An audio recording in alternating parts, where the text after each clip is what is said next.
असे मार्गदाता महाकारुणिक तथागत सम्यक संबुद्ध यांना सर्वप्रथम त्रिवार अभिवादन।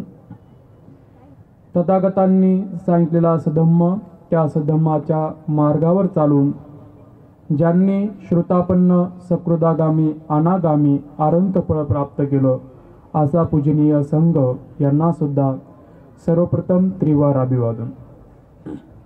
ज्यांनी संपूर्ण आयुष्य मनुष्य मात्राच्या हितासाठी सुखासाठी खर्च केले, बौद्ध धम्माची दीक्षा देऊन एक नवीन जन्म दिला, असे उपकार करता परमपिता बोधिसत्व डॉक्टर बाबासाहेब आंबेडकर यांना सुद्धा सर्वप्रथम त्रिवार अभिवादन।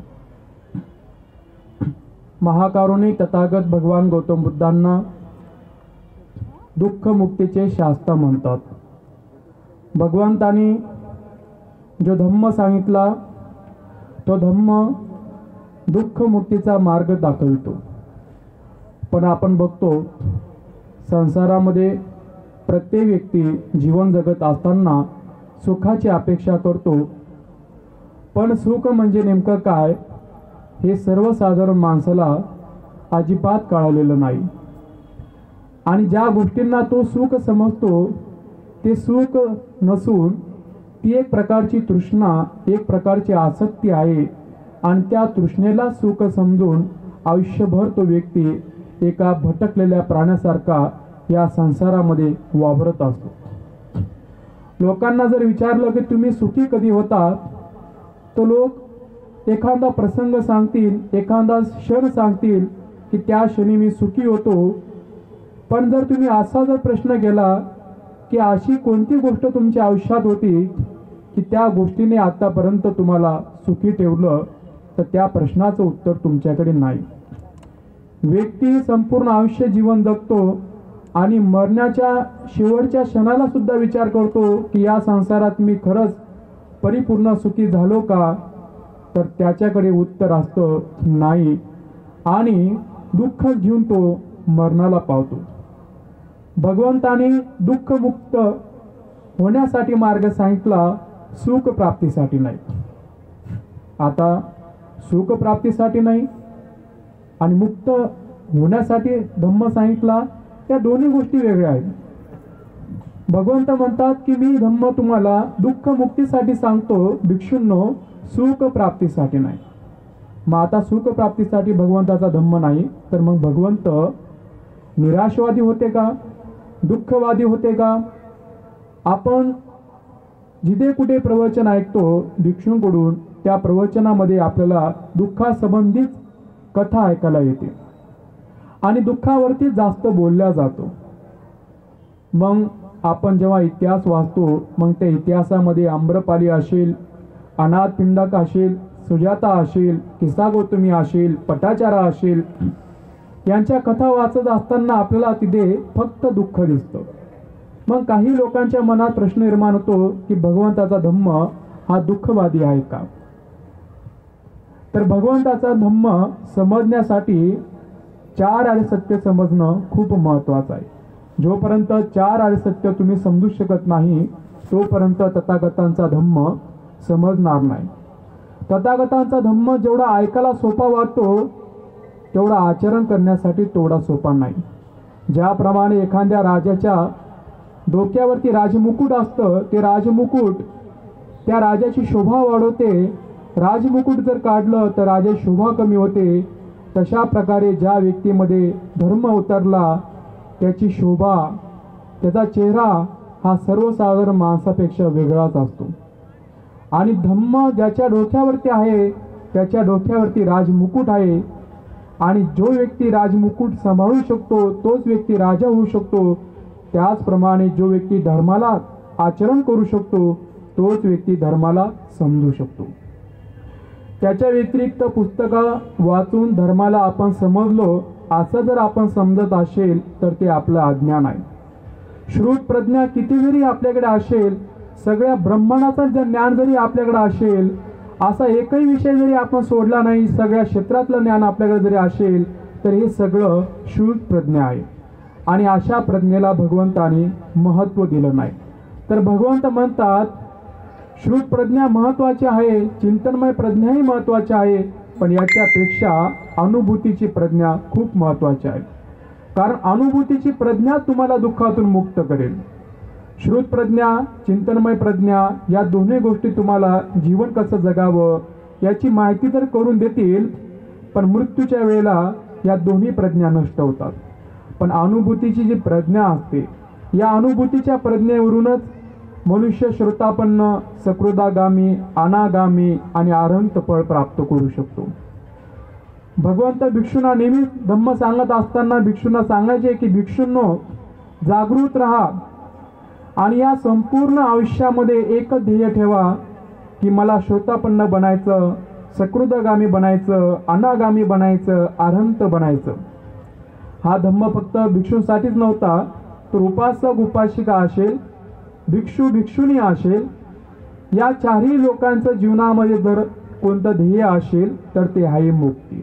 मग आता मुक्ती कशापासून पाहिजे त्याचं आपण आता विश्लेषण करूया. वैशाख पौर्णिमेच्या रात्री भगवंताला संबोधी प्राप्त झाली, अर्थात ते बुद्ध झाले. बुद्ध झाल्यानंतर रात्रीच्या 3 टप्प्यामध्ये त्यांना 3 प्रकारचं ज्ञान प्राप्त झालं. रात्रीच्या प्रथम पहिरी त्यांना दिव्य चक्षु ही शक्ती प्राप्त झाली. भगवंताला 6 प्रकारच्या अभिज्ञा असतात, तर त्या अभिज्ञामध्ये एक प्रकारची शक्ती, त्या शक्तीला म्हणतात दिव्य चक्षु. हे दिव्य चक्षु भगवंताला उत्पन्न झाले आणि भगवंताने त्यांचे अनेक प्रकारचे मागील जन्म बघितले. आता पुनर्जन्म आहे किंवा नाही हा प्रश्न वेगळा आहे, पण मिलिंद प्रश्नामध्ये तुम्हाला ही गोष्ट वाचायला मिळेल की मिलिंद प्रश्नामध्ये सुद्धा याचं विश्लेषण केलेलं आहे. मग भगवंताने बघितलं की जेव्हा ते बुद्ध नव्हते, तर बुद्ध होण्यासाठी त्यांनी कितीही प्रवास केला, तेव्हा भगवंताने एक आकडा सांगितला. 4 असंख्य 1 लाख कल्प हे असा एक आकडा सांगितला. तो एवढे जन्म भगवंताने या संसार प्रवासामध्ये प्रवास करत करत पारमिता पूर्ण करत बुद्धत्व प्राप्त केलं. मग मी कोणत्या जन्मामध्ये कुठे जन्माला आलो, कोणता वर्ण होता, कोणते माता पिता होते, किती आयुष्य मिळालं, कोणत्या कुळात जन्माला आलो, मनुष्य कुळात होतो की प्राण्यांच्या कुळात होतो की देवतांमध्ये होतो, सुगतीमध्ये होतो का दुर्गतीमध्ये होतो, ते सगळ्या प्रकारचं त्यांनी बघितलं. सगळ्या प्रकारचं त्यांना पुब्बे निवासानुसती प्राप्त झाली. पुनर्जन्माचं सगळं स्मरण त्यांना आठवायला लागलं. ही एक विद्या, ही एक शक्ती त्यांना प्राप्त झाली. रात्रीच्या 2ऱ्या टप्प्यामध्ये त्यांना दिव्य चक्षु ही शक्ती प्राप्त झाली. दिव्य चक्षुमध्ये भगवंताने या सगळ्या ब्रह्मांडामधल्या सत्वांकडे बघितलं. तेव्हा ते बघतात तर काय की या संसारामध्ये जो कोणी सत्व जन्माला येत आहे तो कुठून जन्माला येत आहे, त्याचा अगोदरचा जन्म कुठे होता, तो कोणत्या कुळातून नष्ट होऊन तो कोणत्या कुळामध्ये जन्माला येत आहे हे भगवंत पाहू लागले. आणि कोणता सत्व मेल्यानंतर कोणत्या कुळामध्ये जात आहे हे पण त्यांना दिसायला लागलं. कोण कर्माने सुगतीला चालला आणि कोण कर्माने दुर्गतीला चालला, या दोन्ही गोष्टी त्यांना या दिव्य चक्षुमधून दिसू लागल्या. आणि रात्रीच्या 3ऱ्या टप्प्यामध्ये त्यांना 4 आर्य सत्याचं ज्ञान प्राप्त झालं. आणि हे 4 आर्य सत्याचं ज्ञान बौद्ध धम्मामध्ये खूप महत्त्वपूर्ण आहे. मग भगवंताला सत्य कळालं जीवनामध्ये. कोणतं सत्य? 4 आर्य सत्य, की या 4 आर्य सत्याला कोणीही खोटं ठेवू शकत नाही. त्यामध्ये पहिलं सत्य होतं दुःख आर्य सत्य. भगवंत म्हणतात सुख आर्य सत्य नाही, तर कोणतं सत्य आहे? दुःख आर्य सत्य आहे. पण मनुष्याला काय पाहिजे? सुख पाहिजे. आणि बुद्ध म्हणतात की 4 आर्य सत्यामध्ये सगळ्यात प्रथम आर्य सत्य जे आहे ते आहे दुःख आर्य सत्य. मग हे दुःख आर्य सत्य काय? मग जन्म घेणे दुःख आहे, म्हातारपण येणे दुःख आहे, आजारपण येणे दुःख आहे, मृत्यू येणे दुःख आहे, प्रियाचा वियोग, अप्रियाचा सहवास, इच्छा पूर्ण न होणे, अर्थात 5 उपादान स्कंद, नाम रूप वेदना संज्ञा आणि संस्कार. मग जन्म घेणे दुःख आहे. मग जन्म सांगितला 4 प्रकारे: अंडज, जलालबुज, संसाधनीय आणि उपपातिक. मग काही पशुपक्षी हे अंड्यातून जन्म घेतात. काही सजीव ज्याप्रमाणे आपल्या मातेने आपल्याला जन्म दिला तशा प्रक्रियेतून त्यांच्या पिल्लांना जन्म देतात. संसाधनीय म्हणजे किडे माकोड्यांचा जन्म असतो. जे आळ्या आपण बघतो त्या आळ्या कर्माने तिथे उत्पन्न होतात. विज्ञान सांगतं की जोपर्यंत नर आणि मादी यांचा सहवास होत नाही तोपर्यंत प्रजनन क्रिया होऊ शकत नाही. पण जी संसाधनीय भूमी असते, जे किडे माकोडे असतात, तिथे नर आणि मादींचा प्रश्न नसतो. तिथे कर्म महत्वाचे असतात आणि कर्माने तिथे ते उत्पन्न होतात. आणि चौथं उपपातिक. या उपपातिक भूमीमध्येच, या उपपातिक कुळामध्ये सुगती आणि दुर्गतीची व्याख्या केली. त्यालाच लोक स्वर्ग आणि नरक म्हणतात. मग आता हे बौद्ध धर्मामध्ये सुद्धा सांगितलेलं आहे. पण बौद्ध धर्मामध्ये आणि इतर धर्मामध्ये जे तत्व आहे त्याच्यामध्ये जमीन आसमानचा फरक आहे. पण जर तो फरक नाही समजला तर ती श्रद्धा अंधश्रद्धेकडे ओढते. आणि म्हणून तत्वज्ञान समजण्यासाठी सुद्धा तो व्यक्ती तत्वज्ञानी असायला पाहिजे. तत्वज्ञान समजण्यासाठी व्यक्ती तत्वज्ञानी असायला पाहिजे. आणि तत्वज्ञानी बनण्यासाठी त्याला खूप धर्माचा अभ्यास करावा लागेल. 1-2 पुस्तकं वाचली सगळा बौद्ध धर्म समजला असं जर तुम्हाला वाटत असेल तर ते तुमचं अज्ञान आहे. भिक्षू लोकांचं पूर्ण आयुष्य निघून जाते धर्म समजण्यासाठी. भगवंताने 82,000 उपदेश आणि इतर भिक्षूंनी 2,000 उपदेश म्हटले. हे 84,000 उपदेश समजून घेण्यासाठी भिक्षूंना 80 वर्ष 100 वर्ष जोपर्यंत जिवंत आहे तोपर्यंत त्या धर्माचा अभ्यास करून धर्म समजून घ्यावा लागतो. मग सगळं आयुष्य धर्म समजून घेण्यासाठी भिक्षू एवढा मोठा प्रवास करतो. तर आपल्याला 1 आणि 2 पुस्तकं वाचल्यानंतर सगळा बौद्ध धर्म समजला असं जर आपल्याला वाटत असेल तर हे एक प्रकारचं आपलं अज्ञान आहे. आणि 2-3 पुस्तकं वाचल्यानंतर असं वाटतं की सगळा धर्म समजला तर त्याच्यामधून काय निर्माण होतो? अहंकार. आणि त्या अहंकारामधून वादविवाद निर्माण होतात. मी किती हुशार आहे, माझ्याकडे किती तत्वज्ञान आहे, मला किती चांगली वंदना येते, मला किती वंदना येते, मला किती चांगल्या प्रकारे बोलता येतं आणि मला किती चांगल्या प्रकारे लोक मानतात. हे जे मी आहे ना हा अहंकार. धर्म अहंकार नष्ट करण्यासाठी मार्ग दाखवितो आणि काही लोक धर्म वाचूनच अहंकार निर्माण करतात. म्हणजे किती दुविधा आहे. धर्म कशा करता? विकारातून मुक्तीसाठी. आणि लोक धर्मालाच वाचून विकार वाढवतात. का? कारण अज्ञान. आपल्यामध्ये ते अज्ञान आहे. जर अज्ञान समजलं तर अज्ञानातून बाहेर पडण्याचा मार्ग आपण शोधू. पण जोपर्यंत आपल्याला हेच कळणार नाही की आपण अज्ञानी आहोत तोपर्यंत तुम्हाला मार्ग कोण सांगेल? मग आता हे जे जन्म आहे अंडज, जलालभूत, संसाधनीय आणि उपपातिक.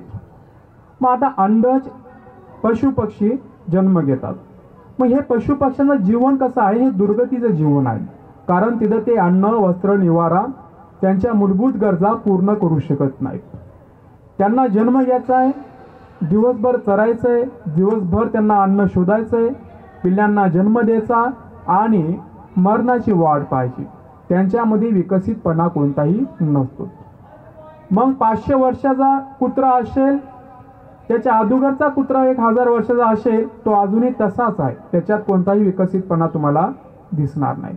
मग कुत्रा असेल, मांजर असेल, गाढव असेल, पशुपक्षी असतील, हे जेवढे आहेत प्राणी मनुष्य सोडून यांच्यामध्ये तुम्हाला विकसितपणा अजिबात दिसणार नाही. म्हणून त्यांचं जीवन कसं आहे? दुर्गतीचं आहे. एकमेकांवरती अवलंबून आहे. ते एकमेकांची अन्न साखळी आहेत. एक पशु दुसऱ्या पक्ष्यावरती अवलंबून आहे, एक प्राणी दुसऱ्या प्राण्यावरती अवलंबून आहे. म्हणून त्यांचं जीवन हे दुःखी जीवन आहे. संसाधनीय हे किडे माकोड्यांचं जीवन आहे.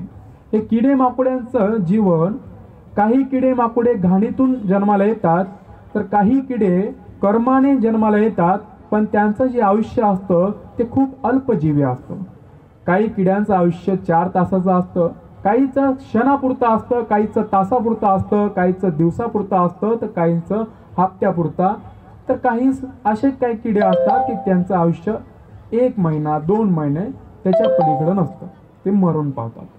पण ते घाण खातात, घाणीत जगतात आणि घाणीत मरतात. हे त्यांचं जीवन असतं. म्हणून हे पण काय आहे? दुर्गती आहे. तिसरं आहे औपपातिक, याच्यामध्ये सुगती आणि दुर्गती भूमी सांगितली. सुगती भूमीत जर गेला तर तिथे दोन प्रकारच्या भूमीचं वर्णन केलं. सुगती भूमीमध्ये एक मनुष्य आणि दुसरा देवता. आता हे देवता काय आहे? मग आता देवता हा कोणता देवता आहे? जो आपण आतापर्यंत ऐकला तो देवता आहे का दुसरा देवता आहे? जो तुम्ही आतापर्यंत ऐकला हा तो देवता नाही आहे. जो काल्पनिक देवता आहे त्याचा आणि बौद्ध धर्मातल्या देवतांचा काही संबंध नाही. आणि बौद्ध धर्मात जो देवताची जी व्याख्या केलेली आहे ती समजण्यासाठी तुम्हाला अजून अभ्यास करावा लागेल. पण ही एक भूमी सांगितली, एक देवता म्हणजे सुगती. सुगती भूमीत म्हणजे व्यक्ती गेला तर कुठे जातो? एक तर मनुष्य लोकात किंवा देवता लोकात. आणि दुर्गती भूमी म्हणजे एक प्रकारची दुरावस्था. मग आता हे चार प्रकारचे जन्म जे आहेत याच्यामध्ये जर मनुष्याचा जन्म कर्माने जर मनुष्य लोकात जर झाला किंवा देवता लोकात झाला तर तिथेच तो सुख भोगू शकतो. मनुष्याच्या व्यतिरिक्त या संसारामध्ये सुख बाकीचे प्राणी भोगू शकत नाही, विकसित होऊ शकत नाही. पण बुद्ध काय म्हणतात की जो मनुष्याचा जन्म मिळाला ना तरी हा परिपूर्ण सुख नाही भोगू शकत. आणि तो देवता बनला तरी तो परिपूर्ण सुख नाही भोगू शकत. का? कारण दोघांचे कर्माचा नाश होतो. मनुष्याचे कुशल कर्म पण नष्ट होतात आणि देवता लोकांचं आयुष्य सुद्धा नष्ट होते. आणि जेव्हा हे नष्ट होतं तेव्हा त्यांच्याकडे असलेले जे वाईट कर्म असतात ते त्यांना दुर्गतीला घेऊन जाऊ शकतात. म्हणून जो कोणी व्यक्ती सत्व जन्माला येतो तो या चार कुळात कुठे जन्माला आला त्याच्यानुसार त्याला जीवन मिळतं. पण जर मनुष्य जीवनात जर तो आला तर मनुष्यासारखं जीवन जगता त्याला इथे जगता येतं आणि तो विकसित होऊ शकतो. पण बुद्ध याच्या पुढे म्हणतात दुर्लभ आहे मनुष्याचा जन्म. आता हा मनुष्याचा जन्म जो आहे हा खूप दुर्लभ सांगितला. त्याच्यापेक्षा काय दुर्लभ आहे की मनुष्य जन्मात आला पण मनुष्यासारखं त्याला रूप मिळालं पाहिजे. काही लोक जन्मता शनी लंगडे असतात, बहिरे असतात, गुंगे असतात, काही बिमाऱ्या घेऊन येतात. म्हणजे मनुष्य लोकांमध्ये तर जन्म झाला पण मनुष्याला जे परिपूर्ण शरीर पाहिजे ते शरीर त्यांना प्राप्त होत नाही. बुद्ध म्हणतात की याच्यापेक्षा दुर्लभ आहे की चांगलं शरीर प्राप्त झालं पण त्याच्याकडे योग्य धर्म जर पोहोचला नाही तरी त्याचं जीवन व्यर्थ आहे. आज आपण बघतो अनेक प्रकार आणि वाईट कर्म जे पाप कर्म आहेत ते सुद्धा त्याला भवचक्राकडे घेऊन जातं. आणि हे जे भवचक्र आहे ते 1 2 3 जन्माचं नसून ते असंख्य कल्पाचं सांगितलं गेलं आहे की त्याची गिनणी आपण करू शकत नाही. म्हणून जन्म घेणं दुःख आहे. जिथे कुठे जन्म होतो तिथे माणसाला दोन गोष्टी मिळतात, एक माइंड आणि एक बॉडी, एक मन आणि एक शरीर. आपल्याकडे दोन्ही गोष्टी आहेत पण आपण एकच गोष्ट सिद्ध करू शकतो. कोणती? बॉडी. माइंड नाही करू शकत. प्रत्येकाकडे माइंड आहे पण ते माइंड कुठं आहे आणि ते तुम्ही दाखवा या प्रश्नाचं तुम्ही सॅटिस्फाईड उत्तर देऊ शकत नाही आणि समजूनही सांगू शकत नाही. पण या दोन्ही गोष्टी आहेत. माणसानं जर पोस्टमॉर्टम जर केलं तर आपण पोस्टमॉर्टम करून प्रत्येक घटक आपल्या शरीरातला दाखवू शकतो. हा कान आहे, हा डोळा आहे, हे नाक आहे, हे जीभ आहे, हे आतडे आहेत, हे सगळं आपण दाखवू शकतो. पण या शरीराला जी चालणारी ऊर्जा आहे ती ऊर्जा आपण पकडून दाखवू शकत नाही. जे मन आहे ते मन आपण दाखवू शकत नाही. मग इथूनच सुरू होतो प्रपंच मनाचा आणि शरीराचा. मग ज्या सत्वाकडे या दोन गोष्टी आहेत, ज्याच्याकडे शरीर आहे तर या शरीरामध्ये 3 गोष्टी लोपल्यात. कोणत्या? म्हातारपण, आजारपण आणि मृत्यू. शरीर जिथं जिथं असेल तिथं त्या शरीराला आजारपण, म्हातारपण आणि मृत्यू पकडणार आहे. मग आता म्हातारपण, आजारपण आणि मृत्यू या 3 गोष्टी कोणाला लागू होतात? शरीराला. शरीर बिमार पडणार. पण आता कोणती बिमारी येणार हे कन्फर्म नाही. सर्दी, ताप, खोकला असे छोटे मोठे जर रोग झाले तर तुम्ही सावरू शकता. पण blood cancer, brain tumour, kidney fail, हार्टच्या संबंधित मोठ्या बिमाऱ्या, अशा जर मोठ्या बिमाऱ्या जर तुम्हाला झाल्या तर या बिमाऱ्या सावरता सावरता तुमचं आयुष्य निघून जाईल. पण बिमारी तुमच्या आयुष्यात येणार आहे. त्या बिमारीपासून तुम्ही सुटू शकत नाही. त्या बिमारीचा आणि पुण्यकर्माचा आणि पापकर्माचा काही संबंध नाही. तुम्ही पुण्य जरी केलं तरी तुम्ही बिमार पडणार आहात आणि तुम्ही पाप केलं तरीही तुम्ही बिमार पडणार आहात. शरीरामध्ये बिमारी येणार, पण कोणती बिमारी येणार हे माहीत नाही आणि केव्हा येणार ते पण माहीत नाही. ती लहानपणी येणार, तरुणपणात येणार, मध्यमपणात येणार, म्हातारपणात येणार आणि कोणत्या अवस्थेत नेणार माहीत नाही. संसारामध्ये आपण लोक अशी बघतो की त्यांच्याकडे अपार धनसंपत्ती आहे, पण त्यांना जर एखादी बिमारीनं पकडलं तर त्यांच्याकडे पाहताना दया येते. जगातला किती श्रीमंत व्यक्ती असू द्या, त्याला बिमार पडल्यानंतर पहा तुम्हाला त्याच्यावरती दया येते. आणि जर आपण जर बिमार पडलो आणि आपली बिमारी खूप मोठी असेल तर आपल्याला सुद्धा लोकांनी आपल्याकडे पाहिल्यानंतर लोकांना सुद्धा आपले दया येते. सहानुभूती लोक दाखवतात की बघा याच्याकडे किती धनसंपत्ती आहे, पण काय करावं, हा व्यक्ती त्या धनसंपत्तीचा वापर करू शकत नाही. कारण जोपर्यंत तुमच्याकडे आरोग्य आहे तोपर्यंत या संसारातली प्रत्येक वस्तू तुम्ही वापरू शकता. जेव्हा आरोग्य धोक्यात आलं त्या दिवशी संसारातली प्रत्येक वस्तू तुमच्यासाठी काय आहे, शून्य आहे. किती धनसंपत्ती असो, किती वस्तू असो आणि कोणतीही गोष्ट तुमच्याकडे असो, ही कुठपर्यंत तुमची आहे, जोपर्यंत तुमच्याकडे आरोग्य आहे. आरोग्य धोक्यात आलं सगळ्या गोष्टींचं अस्तित्व संपलं. मग आहे म्हातारपण. व्यक्ती आता निरोगी आहे पण नंतर म्हातारा तर व्हावंच लागणार. आणि जेव्हा व्यक्ती म्हातारा होतो तेव्हा त्याच्या शरीरामधले जे 4 घटक असतात, पृथ्वी, आपो, तेजो आणि वायू, हे 4 घटक कमजोर होऊ लागतात. आणि जेव्हा हे 4 घटक कमजोर होतात तर त्या व्यक्तीला दिसत नाही, त्या व्यक्तीला ऐकू येत नाही, त्या व्यक्तीला चालता येत नाही, शरीरात नवीन रक्त बनत नाही आणि अनेक प्रकारच्या समस्या निर्माण होतात. त्याच्याकडे किती जरी धनसंपत्ती असली तर त्या धनसंपत्तीने तो अशी एखादी वस्तू विकत नाही घेऊ शकत की तो पुन्हा तरुण होईल. म्हणून म्हातारपणाचं दुःख सुद्धा त्याला भोगावं लागेल. त्याच्यानंतर आहे मृत्यू. हा जो मृत्यू आहे ना, या मृत्यूला सगळेजण संसारात घाबरतात. लोक सापाला घाबरत नाहीत, लोक मगरीला घाबरत नाहीत, लोक कुत्र्याला घाबरत नाहीत, लोक वाघालाही घाबरत नाहीत. संसारातल्या कोणत्या प्राण्याला अजिबात घाबरत नाहीत. घाबरतात कशाला, की मृत्यूला. तो वाघ आहे ना, मला खाऊन टाकेल, मला मारून टाकेल, म्हणजे मी मरेल म्हणून तो वाघाला घाबरतो. तो साप डसल्यानंतर मी मरेल म्हणून तो सापाला घाबरतो. पण जर त्याला माहिती पडलं की अरे हा साप डसल्यानंतर मला काहीच होणार नाही, तो सापाला गळ्यामध्ये घालेल आणि सगळ्या गावानं फिरेल. का? भीती सापाची नाहीये, कोणाची आहे? मृत्यूची. भीती वाघाची नाहीये, कोणाची आहे? मृत्यूची. भगवंत म्हणतात की संसारामध्ये प्रत्येक जण या मृत्यूला घाबरतो. भिक्षूंनो, हा मृत्यू कुठे आहे? कोणाला माहिती आहे का मृत्यू कुठे आहे? कोणी पाठवतं का मृत्यूला? ही मृत्यूची रेषा कुठपर्यंत चालेल हे माहिती आहे का? मृत्यूची तारीख माहिती आहे का? नाही माहिती. भगवंत म्हणतात भिक्षूंनो, मरणानुसती करा. भगवंतांनी 10 प्रकारच्या सती सांगितल्या, त्याच्यामध्ये एक सती सांगितली मरणानु. मरणाचं स्मरण करा. ज्या व्यक्तीने मरणानुसती केली त्या व्यक्तीचं 90% अहंकार नष्ट होतो. किती टक्के होतो? 90%. 99 जरी म्हटलं तर ठीक आहे, पण 90% ठीक राहील. का? कारण मी आणि माझं याचं अस्तित्व नष्ट करणारा म्हणजे मृत्यू आहे. ज्याला मृत्यूची भाषा कळाली की त्याचं मी आणि माझं या दोन्ही गोष्टी डिस्ट्रॉय होतात माइंडमधून. मृत्यू हा कधी येणार? कुणाला आईच्या गर्भात घेऊन जातो, कुणाला आईने जन्म दिला त्या क्षणात घेऊन जातो, कुणाला लहानपणी, कुणाला तरुणपणात, कुणाला म्हातारपणी, तर कुणाला 150 वर्ष जगवतो पण घेऊन जातो.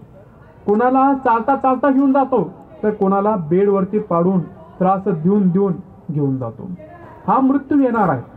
पुण्य करा की पाप करा, मृत्यू येणार आणि घेऊन जाणार. मग हे जे 3 गोष्टी आहेत, आजारपण, म्हातारपण आणि मृत्यू, याचा संबंध कुणाशी? याचा संबंध शरीराशी आहे. जोपर्यंत शरीर असेल तोपर्यंत तुम्हाला याचं दुःख भोगायचं. त्याच्यानंतर आहे प्रियाचा वियोग, अप्रियाचा सहवास आणि इच्छा पूर्ण न होणे. प्रियाचा वियोग. या जगामध्ये सगळ्यात जास्त दुःख कोण देते? आपण म्हणणार शत्रू, पण बुद्ध म्हणतात नाही. कोण? ज्याच्यावर तुम्ही सगळ्यात जास्त प्रेम करता तो व्यक्ती जगात सगळ्यात जास्त दुःख तुम्हाला देतो. आता कसं देत असेल? तो का आपल्याला शिव्या देतो का? तो का आपल्याला मारतो का? तो आपला अपमान करतो? नाही. पण प्रिय व्यक्ती आपल्याला कसं काय दुःख देणार त्याचा वियोग झाल्यानंतर? जेव्हा तुमची प्रिय व्यक्ती, मग ती माता असेल, भगिनी असेल, बंधू असेल, पत्नी असेल, मुलगा असेल, मुलगी असेल, जो कोणी प्रिय आहे की ज्याच्याशिवाय तुम्हाला करमतच नाही असा कोणता व्यक्ती, त्याचा मृत्यू झाल्यानंतर तुम्हाला जे दुःख जे होतं ते दुःख साधारण नसतं, ते एक मानसिक दुःख असतं. त्या दुःखाचं अस्तित्व तर असतं, पण त्या दुःखाला समजून सांगितलं जात नसतं आणि ते दुःख दिसत नसतं. आज आपण बघतो की प्रत्येकाची फक्त आपल्याला बॉडी दिसते, एक हसका चेहरा दिसतो, पण त्या व्यक्तीच्या आतमध्ये असलेलं जे सुख आहे, दुःख आहे, ते आपण कधीच बघू शकत नाही. ते फक्त विद्या बुद्धांकडे असते, परिचित्त ज्ञान, दुसरा चित्त जाणणे, दुसऱ्याचं मन ओळखणे, ते फक्त बुद्धांचा विषय असतो. पण आपण पाहताना फक्त बॉडी पाहतो, पण त्या बॉडीमध्ये असलेले जे दुःख आहे, माणूस ज्या दुःखाला भोगतोय ते आपण बघू नाही शकत आणि तो व्यक्ती समजून पण सांगू शकत नाही. तुम्हाला जर कोणी विचारलं की तुम्ही कसे आहात, तुम्ही म्हणणार मी लय सुखी आहे, मी लय दुःखी आहे. पुढच्याला काय कळालं? त्याला शब्द कळाला, त्याने शब्द घेतला, त्याच्यानुसार त्याने इमेजिंग केलं. अरे हा सुखी म्हटला ना, याच्या जीवनात काहीतरी चांगलं घडलं असेल म्हणजे हा सुखी असेल. अरे हा दुःखी आहे ना, त्याच्या जीवनात काहीतरी वाईट घडलं असेल म्हणजे हा दुःखी असेल. पण वास्तविकता याचं सुख नेमकं आहे काय आणि याचं दुःख नेमकं आहे काय ते वेगळंच असतं आणि यानं जे समजलेलं आहे ते वेगळं असतं. म्हणून आपण या जगामध्ये कुणालाच आपण फिलिंग शेअर करू शकत नाही, फक्त समजून सांगण्याचा प्रयत्न करू शकतो शब्दाद्वारे, पण फिलिंग शेअर नाही करू शकत. प्रियाचा वियोग होणे हे एक मानसिक दुःख आहे आणि संपूर्ण आयुष्यभर मनुष्य कुणासाठी जीवन जगतो? या प्रिय लोकांसाठी. मग ती वस्तू असेल या व्यक्ती असेल. गृहस्थ लोक असताना कुणासाठी जीवन जगतात? मुलाबाळांसाठी, परिवारासाठी, त्यांच्यासाठी सगळं आयुष्य खर्च करता. पण त्यांचा मृत्यू झाल्यानंतर ते जे दुःख तुम्हाला देणार आहे ते दुःख काही साधारण नाही आणि त्या दुःखाचं अस्तित्व असेल तेव्हा त्याला बघणारं या संसारामध्ये कोणी नाही आणि ते समजून घेऊ शकत नाही. ते कोणतं दुःख आहे? ते शरीराचं आहे का? नाही, ते मनाचं आहे.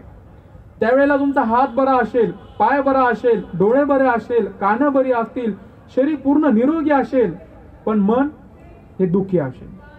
प्रियाचा वियोग होणे हे कुणाचं दुःख? हे मनाचं दुःख. अप्रियाचा सहवास हे पण एक दुःखच आहे. कोण अप्रिय? मग तो घरातला असू शकतो, तो बाहेरचा असू शकतो. की जी व्यक्ती आपल्याला नकोशी वाटते आणि त्या व्यक्तीचा सहवास आपल्याला बार बार मिळतो, तर ती व्यक्ती जी मानसिक पीडा देते ते पण एक भयंकर दुःख असतं. आणि तिसरं आहे इच्छा. मनुष्य जन्माला आलेला असेल तेव्हापासून तो मरेपर्यंत तो इच्छा करतो. प्रत्येकाची इच्छा आहे, पण कुणाची चांगली आहे, कुणाची वाईट आहे. काय इच्छा आहे जन्माला झालेल्या व्यक्तीची?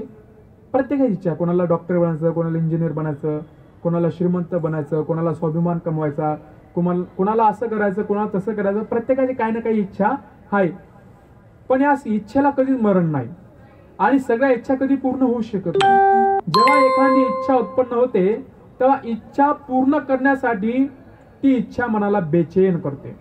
आपली जेव्हा इच्छा पूर्ण करायची असते तेव्हा आपण काय होतो? बेचैन. आणि ती इच्छा पूर्ण करण्यासाठी सगळं आपलं बल लावतो आणि ती इच्छा पूर्ण करतो. ती इच्छा पूर्ण होताच क्षणी ती इच्छा आपल्याला काही क्षणासाठी सुख देते. मग ती तासापुरतं सुख असेल, एका दिवसापुरतं सुख असेल, एका हप्त्यापुरतं सुख असेल, पण लगेच दुसरी इच्छा तयार होते. ती इच्छा पूर्ण झाली की लगेच तिसरी इच्छा, ती इच्छा पूर्ण झाली की चौथी इच्छा आणि अशा इच्छा करत करत व्यक्ती मरूनही जातो, पण इच्छा पूर्ण होत नाही.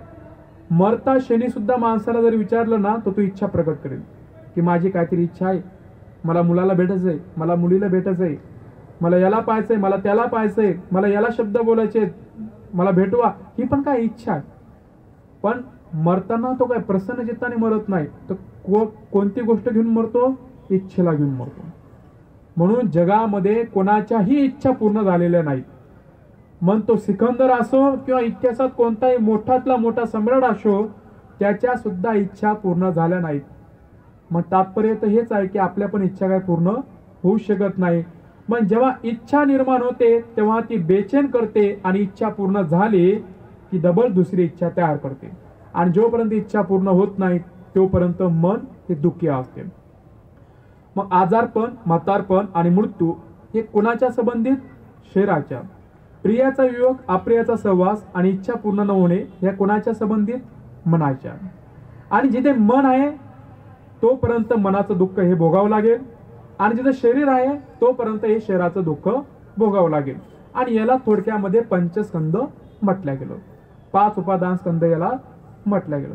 मग बुद्ध म्हणतात भिक्षूंना पुण्यकर्म कशासाठी करायचं?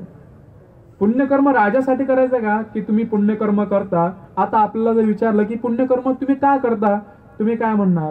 की माझा परिवार सुखी राहायला पाहिजे, माझ्या मुलाला नोकरी लागली पाहिजे, आम्हाला चांगलं स्वाभिमानी जीवन जगता आलं पाहिजे, आम्ही श्रीमंत बनलो पाहिजे, हे सगळं आमच्या पुण्यकर्मानं आम्हाला प्राप्त हो. मग आता विचार करा की बोधिसत्वाकडे राहण्यासाठी उन्हाळ्यासाठी, हिवाळ्यासाठी, पावसाळ्यासाठी 3 महाल. बोधिसत्वाकडे सुंदर पत्नी, सुंदर मूल, सुंदर माता पिता, सुंदर प्रजा. सर्वसाधारण माणसाचे जे स्वप्न आहे त्या सगळ्या गोष्टी बोधिसत्वाकडे ऑलरेडी आहेत. आपण ते स्वप्नात पाहतो की ती जर गोष्ट मला मिळाली तर मी सुखी होईल, आणि त्या सगळ्या गोष्टी कोणाकडे आहेत? बोधिसत्वाकडे. आणि त्या सगळ्या गोष्टी सोडून बोधिसत्व संन्यासी होतोय. मग त्या बोधिसत्वाला काय कळालं आणि आपल्याला काय कळालं? तर बोधिसत्वात प्रज्ञा होती म्हणून त्यांना धर्म मार्ग कळाला. आपल्यामध्ये अज्ञान आहे म्हणून आपण आसक्तीला सुख समजतो आणि तिच्या मागे सगळं आयुष्य धावतो आणि शेवटी दुःखीच होतो. म्हणून दुःखातून मुक्त होण्यासाठी हा मार्ग समजणं खूप महत्वाचं आहे. मग बुद्ध म्हणतात की तुम्ही पुण्य केलं तर कुठे जासाल? देवता लोकात. तिथे गेलात तरी या सगळ्या गोष्टी तुम्हाला भोगायच्यात. मनुष्य लोकात आलात तरी या सगळ्या गोष्टी भोगायच्यात. आणि दुर्गतीमध्ये गेलात तरी तिथं कर्माचं दुःख वेगळं आणि निसर्गाचं दुःख वेगळं. 2 दुःख आहे, एक नैसर्गिक, एक कर्माचं. जिथं कोणाला जन्म मिळतो, शरीर मिळतं, मन मिळतं, ते नैसर्गिक दुःख. आणि जेव्हा मनुष्य चांगले कर्म करतो, वाईट कर्म करतो, हे दोन्ही कर्म त्याला काय करतात? फक्त परिस्थिती बदलवतात. एका माणसाने पुण्यकर्म केलं, एवढं पुण्य केलं की त्या पुण्यकर्माच्या बलाने तो कुठे जन्माला आला? एका राजाच्या पोटी जन्माला आला. तिथं काय परिस्थिती आहे? त्याच्याकडे सगळं काय, सगळं, कशाची कमी नाही. पण तो राजा म्हणून जरी जन्माला आला, तो म्हातारपणापासून वाचला, तो आजारपणापासून वाचला, तो मृत्यूपासून वाचला, तो प्रिय अप्रिय आणि इच्छा पूर्ण न होणे याच्यापासून वाचला का? नाही. फक्त परिस्थिती चांगली आहे. त्याच्याकडे अन्न जे आहे ते अन्न खूप पंचपक्वानाचं आहे, त्याचं वस्त्र आहे ते खूप महागडं आहे, त्याचा निवारा आहे तो खूप मोठा आहे. पण एका व्यक्तीने खूप पापकर्म केलं आणि पापकर्माच्या बलाने तो अशा दुर्गती, म्हणजे एका अशा कुळामध्ये जन्माला आला की तिथं फक्त भिकारपण आहे. अपंगत्व तो निर्माण घेऊन आला, शरीरही बरोबर नाही आणि भीक मागण्याशिवाय काहीच मार्ग नाही. तर त्याच्याकडे जे अन्न आहे ते कसं आहे? भिकेचं. त्याच्याकडे जे वस्त्र आहे ते कसं आहे? फाटकं तुटकं. त्याचा जो निवारा आहे तो कसा आहे? रस्त्यावरचा. पण त्याला सुद्धा हे मानसिक आणि शारीरिक दुःख भोगलं. पण एक निसर्गाचं दुःख पण त्याला भोगायचंय आणि एक कर्माचं दुःख पण त्याला भोगायचंय. तर भिक्षूंनो, पुण्यकर्म तुम्ही पुढील जन्म चांगला मिळावा, चांगल्या ठिकाणी मिळावा, सगळ्या गोष्टी मला भोगता येईल याकरता मिळावा, असं जर समजत असाल तर ते तुमचं मूर्खपणा आहे. तर पुण्यकर्म कशा करता करा? निर्वाणासाठी. निब्बानं परमं सुख. बुद्ध म्हणतात निर्वाणासारखं सुख नाही. कोणतं सुख आहे जगामध्ये? फक्त निर्वाण. निर्वाणाच्या व्यतिरिक्त ज्याला काही आपण सुख समजतो ते सगळं आपलं अज्ञान. जोपर्यंत निर्वाण प्राप्त होत नाही तोपर्यंत परिपूर्ण सुखाची परिभाषा कळणार नाही. मग बुद्धांनी बघितलं की अरे हे तर जीवनामधलं सत्य आहे. या संसारामध्ये 2 प्रकारचं सत्य असतं. जर एक उदाहरण द्यायला गेलं तर आपल्याला जर कोणी विचारलं सूर्य उगवतो का, सूर्य मावळतो का, तर आपण काय म्हणणार? होय, सूर्य उगवतो आणि सूर्य मावळतो. खरंच उगवतो, खरंच मावळतो, आपण रोज बघतोय. तुम्ही पृथ्वीवरच्या कोणत्याही कोपऱ्यात जा, कोणालाही विचारा सूर्य उगवतो का, मावळतो का, तो काय म्हणेल? होय. आणि आपण काय म्हणतो? जे डोळ्याने पाहिलं, जे कानाने ऐकलं, जे आपल्याला समजतं ते काय असतं? सत्य असतं. पण आता एक व्यक्ती काय म्हणतो? सूर्य उगवतोही नाही, सूर्य मावळतोही नाही. हे पण एक सत्य आहे. जेव्हा तुम्ही सॅटेलाइटहून बघता, जेव्हा तुम्ही एखादा व्यक्ती चंद्रावर गेला आणि चंद्रावरून जर त्याने बघितलं सॅटेलाइटहून जर त्याने बघितलं तेव्हा लक्षात येतं की अरे सूर्य तर उगवतच नाही, सूर्य सूर्याच्या जागी आहे, पृथ्वी भ्रमण करत आहे. सूर्याकडे आले की दिवस, चंद्राकडे आले की रात्र. सूर्य त्या ठिकाणी, चंद्र त्या ठिकाणी. आणि मग तो सगळ्या जगाला सांगतो की सूर्य उगवतही नाही आणि मावळतही नाही. आणि सगळं जग मग त्या तत्वाला मानते आणि म्हणते अरे हो, सूर्य उगवते नाही आणि मावळते नाही. पण या पृथ्वीवर त्या माणसाला आता ते समजून सांगायचंय, पटवून सांगायचंय, हे काय साधारण गोष्ट आहे का? कारण चंद्रावरून बघणारा माणूस का प्रत्येकाला तुम्ही चंद्रावर येऊ शकत नाही की बघ बाबा इथून बघ. चंद्रावर जाणारे लोक किती आहेत? 4 किंवा 5 लोक. पण त्यांनी जो शोध लावला तो सगळ्या जगाला ते सांगतात. मग सर्वसाधारण माणसाची अवस्था अशीच झाली. ते सुख या सगळ्या गोष्टीला म्हणतात हे चुकीचं नाही. खूप पैसा कमवणं म्हणजे सुख आहे हे चुकीचं नाही. खूप श्रीमंती आल्यानंतर आपण सुखी होऊ हे समजणं म्हणजे चुकीचं नाहीये. पण ते सुख कसं आहे? सूर्य उगवतो आणि मावळतो. पण दुःख काय आहे? दुःख सूर्य उगवते नाही, मावळते नाही हे सत्य आहे. या दोन्ही सत्यामध्ये तुम्हाला एक सत्य स्वीकारावं लागेल. ते पॉवरफुल सत्य आहे. ते कोणतं आहे? सूर्य उगवत नाही, मावळत नाही, आणि ते सत्य आहे दुःख. आणि जे लोक बघतात सूर्य उगवतो आणि मावळतो ते सत्य आहे सुख. आणि म्हणून आपल्याला हे सुख जे लोकांकडे आपण पाहतो की अरे हा अशा अशा गोष्टीमुळे सुखी आहे, त्याच्याकडे 1 लाखाची नोकरी आहे म्हणतो, एवढा प्रसन्न दिसतो, तो सुखी आहे. सुखी आहे पण त्याचं सुख कसं आहे? त्या सूर्यासारखं. आणि म्हणून बुद्ध म्हणतात पहिल्या आर्य सत्यामध्ये सुख प्राप्तीचा मार्ग म्हणत नाही, तर काय म्हणतात? दुःख. का म्हटलं नाही बुद्ध सुख? सुख आर्य सत्य, सुखाचं कारण, सुख मिळवण्याचा मार्ग, असं का म्हटलं नाही बुद्ध? दुःख आर्य सत्य, दुःखाचं कारण, दुःख निवारण आणि दुःख निवारणाचा मार्ग, असंच का म्हटले बुद्ध? कारण बुद्धांनी हे बघितलं की जीवनामध्ये दुःखच हे सत्य आहे. आणि मग बुद्ध म्हणतात की या दुःखाला कारण आहे, कारणाशिवाय दुःख अस्तित्वात येऊ शकत नाही. मग काय कारण आहे? काम तृष्णा, भव तृष्णा, विभव तृष्णा. मग दुःख निवारण आहे. आणि निवारण केव्हा होऊ शकते? जेव्हा व्यक्ती निर्वाण अवस्थेला प्राप्त होतो. आणि निर्वाणाला कधी पोहोचेल? तर त्याकरता मार्ग आहे आणि त्या मार्गाला म्हणतात आर्य अष्टांगिक मार्ग. आणि या आर्य अष्टांगिक मार्गामध्ये शील समाधी प्रज्ञा पूर्ण होते. ज्या व्यक्तीने आर्य अष्टांगिक मार्गाचं आचरण केलं त्या व्यक्तीचं शील समाधी प्रज्ञा हे सगळं पूर्ण होते. आणि ह्या गोष्टी जेवढ्या तुम्हाला ऐकायला सोप्या वाटायला लागल्यात तेवढ्या सोप्या नाही आचरण करण्यामध्ये. आचरण करता करता त्या व्यक्तीला समाधीमध्ये उतरावं लागतं. प्रथम ध्यान, द्वितीय ध्यान, तृतीय ध्यान, चतुर्थ ध्यान प्राप्त झालं तेव्हा त्याला त्याच्या जीवनातला अर्थ समजून येतो. तोपर्यंत मनुष्य भटकलेला असतो. तुम्ही श्रोतापन्न झालात, समजून घ्या तुम्ही आर्य झालात. आर्य सत्य, आर्याला जाणणारे तुम्ही झालात. सकृदागामी, अनागामी, आरंत हे 4 लोक या 4 आर्य सत्यामध्ये प्रवेश घेतलेले लोक असतात आणि तेच त्याला चांगल्या प्रकारे समजू शकतात. त्याच्या व्यतिरिक्त बाकीचे लोक काय कोणत्या वादविवादात राहणार आहेत? जन्म आहे की नाही, देवता आहे किंवा नाही, कर्म आहे किंवा नाही, मेल्यानंतर पुढचं काय होते काय माहित, या सगळ्या भानगडीमध्ये गुंतणार आहेत. हे कोण लोक? हे पुस्तक लोक, सर्वसाधारण लोक. खूप वेळ झालेला आहे, जास्त वेळ घेणार नाही. एक कथा सांगून मी समाप्त होतो. आजच्या माणसाची अवस्था कशी आहे? एक भिकारी होता. तो भिकारी भीक मागता मागता एका शेतकऱ्याच्या दारामध्ये गेला. शेतकरी हा घरामध्ये भोजन करत होता. त्याची पत्नीने त्याला चांगलं पंचपक्वान वाढलं होतं आणि एक पंखा घेऊन त्याला वारा देत होती. हा भिकारी गेला आणि बघतो काय, अरे किती चांगल्या प्रकारे पंचपक्वानाचं अन्न खातोय आणि किती चांगली पत्नी आहे की ती पत्नी याची सेवा करते. जर माझ्याकडे जर पंचपक्वानाचं अन्न असतं आणि माझ्याकडे जर अशी पत्नी असती तर मी किती सुखी असतो, असं त्या भिकाऱ्याला वाटतं. ती शेतकऱ्याची पत्नी येते, त्याला काही अन्न देते, तो भिकारी अन्न घेतो, निघून जातो. मग तो शेतकरी असतो ना, तो शेतकरी जेवण आटोपल्यानंतर तो कर्जबाजारी झालेला असतो. त्याने कुणाकडून तरी पैसे घेतले असतात, पुढचा व्यक्ती त्याला पैसे मागत असतो, त्याच्या चिंतेमध्ये असतो. आता त्याचे पैसे द्यायचे, पैसा तर नाही, मग आता दुसरीकडून पैसा घ्यायचा आहे. मग आता काहीतरी जमीन सावकाराकडे द्यावं लागेल आणि त्या जमिनीच्या मोबदल्यात गहाण ठेवूनच काहीतरी पैसे मिळतील. मग तो सावकाराकडे जातो. मग तो शेतकरी सावकाराकडे गेल्यानंतर पाहतो तर काय, त्याचा सावकार हिशोब करत असतो, कोणाला किती पैसे दिलेत, कोणाकडून किती पैसे घेतेत. मग शेतकरी म्हणतो की हा सावकार किती सुखी आहे, खरा सुखी तर हा आहे, याला काय फक्त बसल्या बसल्या हिशोब घ्यायचा आणि हिशोब द्यायचा आहे.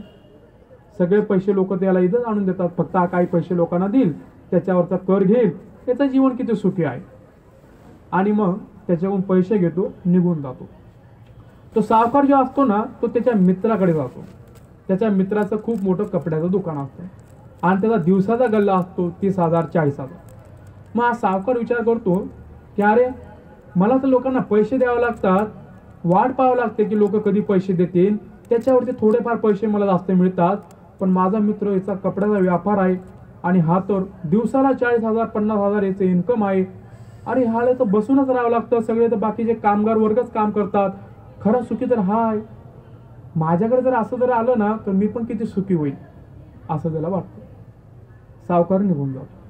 ज्याचं कपडा दुकान असतं ना, तर व्यापारी संघटना जी असते, व्यापारी संघटना, त्यांचा जो मुख्य व्यापारी जो असतो सगळ्यात मोठा, त्याने त्याच्या घरी मेजवानीचा कार्यक्रम ठेवला असतो, एक पार्टी ठेवलेली असते. आणि मग सगळे लोक त्याच्या घरी जातात, जेवढे काही व्यापारी लोक असतात. घरी गेल्यानंतर जसा दरवाजाच्या आतमध्ये व्यापारी एखादा आतमध्ये आला की तो घर पाहतो आणि पाहूनच आश्चर्यचकित होतो. अरे किती सुंदर घर, किती पैसा या व्यक्तीकडे, किती सुंदर घर, किती नोकर चाकर, अरे खरा सुखी तर हाय, सगळ्या गोष्टी याच्याकडे आहेत, या सगळ्या गोष्टी जर मला मिळाल्या तर मी किती सुखी होईल. ज्याने कुणी पाहिलं की तो तोच विचार करू लागला की या सगळ्या गोष्टी जर मला मिळाल्या तर मी किती सुखी होईल. सगळ्यांची मेजवानी झाली, सगळ्यांचा पाहुणचार चांगला झाला, सगळेजण निघून गेले. तो जो सगळ्यात श्रीमंत जो व्यापारी होता ना, तो एका खुर्चीवर बसला होता आणि त्याला एक बिमारी झाली होती. त्या बिमारीमुळे त्याला खूप त्रास होत होता. त्याचं जे आरोग्य होतं ते धोक्यात आलेलं होतं. तो बिमार राहायचा, त्याला उठता येत नव्हतं, बसता येत नव्हतं, सगळ्या गोष्टी त्याच्याकडे होत्या, पण त्याच्याकडे आरोग्यच नव्हतं, बिमार राहायचा. आणि त्या दिवशी काय आलं, त्याच्या महालाच्या बाजूहून एक भिकारी जात होता, ओरडत ओरडत, नाचत नाचत, मस्त गाणं म्हणत जात होता. या व्यापाऱ्यानं पाहिलं की हा भिकारी एवढा नाचत गाचत का जात आहेत. तर त्याने बघितलं तर काय, त्याच्या हातामध्ये एक थैली होती आणि त्या थैलीमध्ये त्याच्यात कोणत्या तरी एका सेवकानं त्याला खायला काहीतरी पदार्थ दिलते आणि काही पैसे वगैरे दिलते. तर त्या भिकाऱ्याला याची खुशी की आज मला काहीतरी खायला मिळाले, काही पदार्थ आणि काही पैसे, त्या आनंदामध्ये तो नाचत नाचत जात होता. आणि हा विचार काय करू लागला की अरे, हा भिकारी आहे पण याच्याकडे आरोग्य आहे आणि माझ्याकडे सगळं काय आहे पण माझ्याकडे आरोग्य नाही. आणि जर माझ्याकडे जर आरोग्य असतं ना तर मी खूप सुखी असतो. आणि तो जो भिकारी होता नाचत गाचत चाललेला, तो तोच भिकारी होता की तो शेतकऱ्याला पाहून विचार करत होता की अरे, या शेतकऱ्यासारखं मला जीवन असतं ना तर मी सुखी असतो. तर आजचं सध्याचं सुख आपलं हेच आहे. याच्याकडे पहा आणि ठरवा, अरे हा व्यक्ती ना एवढ्या एवढ्या पदावरती गेला ना, या व्यक्तीकडे एवढी एवढी धनसंपत्ती आली ना, या व्यक्तीला एवढे 4-5 लोक विचारतात ना, या सगळ्या गोष्टी जर माझ्याकडे आल्या ना तर मी सुखी होईल. आणि या भ्रमामध्ये तो काय करतो, सगळं आयुष्य खर्च करतो, पण तरी त्याला सुखाची परिभाषा कळत नाही. मग भगवंतानी दुःख आर्य सत्य सांगितलं, तर हे जे दुःख आर्य सत्य आहे याला सत्यवादी सिद्धांत समजून घ्यावं लागेल. दुःखाचं कारण जे भगवंताने सांगितलं ते आहे हेतुवादी सिद्धांत. काहीतरी हेतू आहे त्याच्यामुळे दुःख आहे. तिसरं आहे दुःख निवारण, म्हणजे आशावादी सिद्धांत, काय, या दुःखाचा नाश केला जाऊ शकतो. आणि चौथा आहे दुःख निवारणाचा मार्ग, आर्य अष्टांगिक मार्ग, म्हणजे क्रियावादी सिद्धांत. ही जर क्रिया केली तर तुम्ही दुःखाला नष्ट करू शकता. म्हणून बुद्धांचा धम्म निराशवादी नाही, तर तुम्हाला या 4 आर्य सत्याला समजून घेण्यासाठी तुम्हाला अभ्यास करावा लागेल आणि 4 आर्य सत्याला 4 प्रकारे मांडावं लागेल. दुःख आर्य सत्य सत्यवादी सिद्धांत, दुःखाचं कारण हेतुवादी सिद्धांत, दुःख निवारण क्रियावादी सिद्धांत, आशावादी सिद्धांत, आणि दुःख निवारण्याचा मार्ग आर्य अष्टांगिक मार्ग क्रियावादी सिद्धांत. या 4 सिद्धांताला तुम्ही 4 आर्य सत्यामध्ये मांडलं तर तुम्हाला धम्माचा अभ्यास परिपूर्ण होईल. धर्माच्या बाबतीत आज एवढंच सांगून मी समाप्त करणार आहे. कारण धर्माचा अभ्यास काही एका दिवसामध्ये सगळा सांगितला जात नसतो. तर प्रत्येक भिक्षू आपापल्या पद्धतीने धम्माचा प्रचार करत असतात. धम्माचा प्रचार करत असताना भिक्षू लोकांचा सुद्धा खूप मोठा त्याग असतो. आज आमच्या भिक्खू संघामध्ये उपस्थित असलेले आमचे पूजनीय भदंत विशुद्धानंद बोधी महाथेरो आमचे गुरुवर्य आहेत. त्यांनी आम्हाला दीक्षा दिलेली आहे. त्यांचं सुद्धा खूप धम्म कार्यामध्ये योगदान आहे. तरुणपणामध्ये ते भिक्षू झाले. कमीत कमी 42-43 वर्ष त्यांनी आतापर्यंत धम्मामध्ये कार्य केलं. औरंगाबाद बुद्ध लेणी 100 एकर जमीन त्यांनी त्यांच्या अंडरमध्ये घेऊन ती लेणी सांभाळली. जर भदंत विशुद्धानंद बोधी जर तिथं नसते तर वरती लेणी आणि खाली मंदिर तुम्हाला दिसलं असतं. भगवंताचं बुद्ध विहार तिथं नसतं तर तिथं दुसरंच काय तुम्हाला दिसलं असतं. कारण आपण बघतोय की आपल्या जेवढ्या काही लेण्या आहेत त्या लेण्यांमध्ये सगळं काही देवधर्म आणून बसलेला आहे. औरंगाबादची लेणी टिकवून ठेवण्यासाठी जर खरंच कुणाचं योगदान जर असेल तर औरंगाबादमध्ये भंते विशुद्धानंद बोधी महाथेरो यांचं खूप मोठं योगदान आहे. 100 एकरची जमीन त्यांनी सांभाळून ठेवली. एवढंच नाही तर बुद्धगयाला सुद्धा की महाराष्ट्रामधले लोक तिथे गेले पाहिजेत, ते त्यांची राहण्याची व्यवस्था झाली पाहिजे, आमचं स्वतःचं टेम्पल आहे असं त्यांना वाटलं पाहिजे. याकरता भंतेजींनी बुद्धगया येथे स्वतः जागा विकत घेऊन तिथे 3 प्रकारची इमारत उभी केली की महाराष्ट्रामधला कोणताही उपासक वर्ग असेल तो तिथे यावा. कोणत्याही प्रकारची फीज नाही. तुम्ही टेम्पलला जा, भंतेजींनी बांधलेलं जे विहार आहे तिथे तुम्ही जा, 1 महिना थांबा, 2 महिने थांबा, 3 महिने थांबा, तुम्हाला कोणत्याही प्रकारची तिथे फीज नाही. किती लोक जा, 100 लोकांची राहण्याची व्यवस्था भंतेजींनी, 200 लोकांची राहण्याची व्यवस्था भंतेजींनी केली. त्याच्यानंतर आता हिरानंदनी बुद्ध विहार, आम्ही पवईला राहतो, हिरानंदनी जयनगर बुद्ध विहार, ही सुद्धा भंतेजींनी जागा पकडून ठेवलेली आहे. तिथे सुद्धा भंतेजींनी 25 वर्षापासून संघर्ष केला हिरानंदनी बिल्डर सोबत. ती जागा सध्या, त्या जागेचं सध्या जर रेट जर आपण काढला तर कमीत कमी 50-60 करोडची जागा आहे. आणि एवढी मोठी जागा हिरानंदनी बिल्डर सोबत लढून टिकून ठेवणं ही काय साधारण गोष्ट नाही.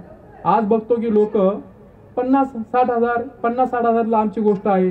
काय काय लोक 10,000साठी कुणाचा खून करतात, काय काय लोक 5,000साठी 10,000साठी भिक्षू लोकांना पण बदनामी करतात, काहीही करू शकतात. एवढ्या नीच वृत्तीचे सुद्धा लोक आहेत. पण भंतेजीने तिथे सुद्धा राहून, एकटे राहून ती जागा सुद्धा पकडून ठेवली. आता तीच जागा सांभाळण्याचं काम आम्ही भिक्खू संघ तिथे करत आहोत. भंतेजींनी कमीत कमी 60-70 असे तरुण भिक्षू तयार केले की ते महाराष्ट्रामध्ये वेगवेगळ्या भागामध्ये काम करत आहेत. म्हणजे धम्माच्या कार्यामध्ये भंतेंचं खूप मोठं योगदान आहे. थोडक्यामध्ये मी तुम्हाला सांगण्याचा प्रयत्न केला. तर अशा प्रकारे भिक्षू सुद्धा आज आपल्याला लाभलेत. आपण खरंच खूप पुण्यवान आहोत, आपण खरंच खूप धार्मिक आहोत. तर अशा प्रकारे धर्माच्या गोष्टी खूप मोठ्या असतात, एका दिवसात सांगितलं जात नाहीत, पण सांगण्याचा आपण प्रयत्न करत असतो. भंतेंचं सुद्धा खूप मोठं योगदान आहे. असे भंते आपल्याला लाभलेत, खरं आपण पुण्यवान आहोत. तर आजच्या वेळेला इथेच पूर्ण विराम देतो. आज धम्मवाणी जी सांगितली आहे, अपेक्षा करतो की तुम्हाला नक्की 2 गोष्टी कळाल्या असतील.